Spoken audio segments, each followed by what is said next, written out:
how you can change history of more than 70 or 80 years of fighting and hatred. It's a process of change. My name is Ron. I was born in Israel in Jerusalem. Now I live in a city called Netanya. It's a little north of Tel Aviv. Okay, my name is Khalid Abu Awad. I'm a Palestinian Muslim religious person from the Hebron area in Palestine. So my name is Vida Kayvon-Far. I go to school at UC Berkeley. I'm a senior. I have children. I have 5 boys and 5 girls, and I love each one of them. This is my daughter, Soher, Susu. My grandson, his name is Qais, a traditional Arab name, very famous and very known. I'm a dad as of 2 weeks ago, which is extremely exciting. Nothing I say can properly articulate how I feel about the baby, how I feel about being a dad. I think it's really the greatest thing ever. Cannot overstate how amazing it is. I have a sister who's 19 and a sister who just turned 16.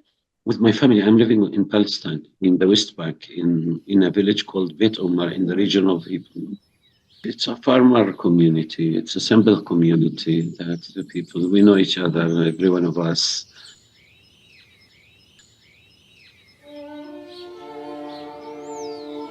I was born in Israel in a neighborhood called Pisgat Ze'ev. I think one of the similarities, by the way, between Israelis and Palestinians is that neither people as a whole view the city as one that should be divided. Now I live in a city called Netanya. First of all, it's generally awesome, right? It's generally like you have the beach, you're close to Tel Aviv and close to kind of life and everything. But it's also uber diverse in many, many ways. It's religiously diverse. I mean, you have kind of a secular community, a more religious community, and they all kind of get along beautifully, which isn't the case everywhere. I live right off campus. It's a college area, so lots of students live all over the place. And if you're walking out on the street, you'll probably bump into other students. So yeah, even though I'm technically off campus, it's a student zone. Being a senior, you would assume I would be the most comfortable, but because of the situation on October 7th and the ongoing war in Israel and Gaza, I think the connotation of anything outside of my house and anything outside of being close-knit with the Jewish community has felt really intimidating just because people have opinions about you without even getting to talk to you. So I would say I'm back to feeling uncomfortable like I did originally.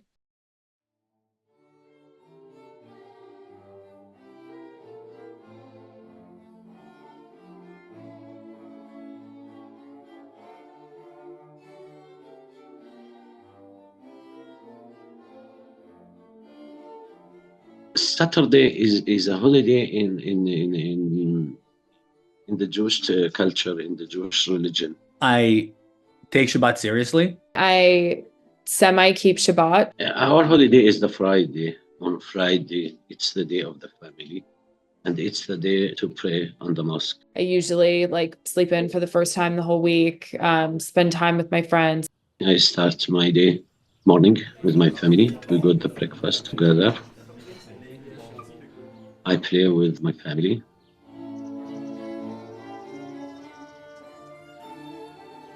Saturday, I go to synagogue, hang out, and again, it's kind of very nice warm community.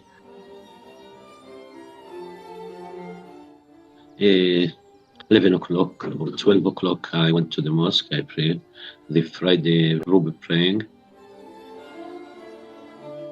I try to go to synagogue on Friday night.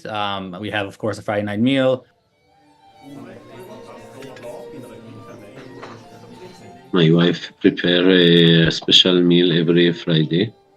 We sit all the family together around the table with a lot of happiness. The beach is right here, so we go on a walk on the beach fairly often, as often as we can. There's an element of prayer at some point, and then it's a college town again, so probably going to a bar or something at night.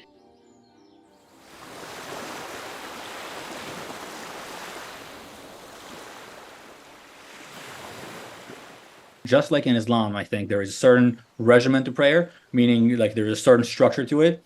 What I like to do when I pray is I add certain personal elements that are kind of outside the regimen. And What I pray for is I thank God for giving me the chance to build a faithful home with my wife and my family.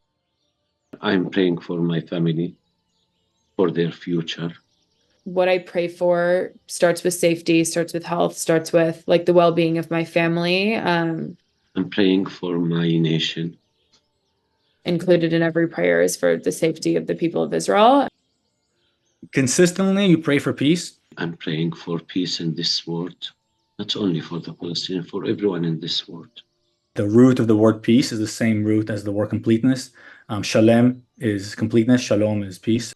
Peace cannot be by signing a piece of agreement between two leaders. It's not just a piece of like a document that says, hey, we have a peace agreement. Peace is more than that. It's rather the people understanding and celebrating each other's differences. They're all talking about the agreement and the borders, and no one care about the feeling of the people. How you can change history of more than 70 or 80 years of fighting and hatred? Do you think the human being like a washing machine just turn on and that's it, everything will change? No, it's a process of change. How you can reconcile the history, the hard history between both sides. What peace looks like is re-education and like remembering that we're all human and sort of starting from the bottom up.